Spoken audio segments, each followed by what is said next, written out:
আসসালামু আলাইকুম। বৃষ্টির দিনে সকাল সকাল চলে গেলাম ছাদে।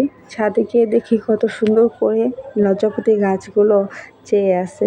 যেহেতু লজ্জাপতি গাছগুলো চেয়ে আছে, ওদের চোখ বন্ধ করার, একটু দুষ্টুমি করার জন্য, একটু শয়তানি করার জন্য, এদের সাথে একটু শয়তানির একটা মুহূর্ত। আমার ছোট বোন আর আমি এক একটা পাতায় একটু পর পর হাত দিচ্ছি, মজা করতেছি। আসলে মন খারাপ থাকে বা একটু সময় খারাপ থাকলে যদি ছাদে গিয়ে একটু ভালোভাবে সময় কাটানো যায়, আপনাকে বাকি আর কেউ কিছু না দিলেও প্রকৃতি আপনাকে অসম্ভব শান্তি দিবে মনে, আত্মায়, রুহুতে। আমি যে সব গাছগুলোতে পাতাগুলোতে ধরে সব পাতাগুলো নোয়াই দিতেছি। তো নর্মালি আমি এটাই করি, ছাদে গিয়ে আগে লজ্জাপতির গাছগুলোর সাথে একটু দুষ্টুমি করি।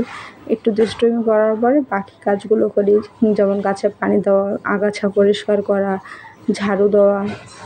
এখন তো অনেক বৃষ্টি হচ্ছে, থেমে থেমে বৃষ্টি হচ্ছে, ছাদের অবস্থা অনেক করুণ, অনেক বেশি শ্যাওলা পড়ে গেছে, ছাদে পা রাখা যায় না, পিছল খাইতে হয়। তো এজন্য অনেক সাবধানে সাবধানে পাড়া দিয়ে তারপরে ভিডিওটা করেছি।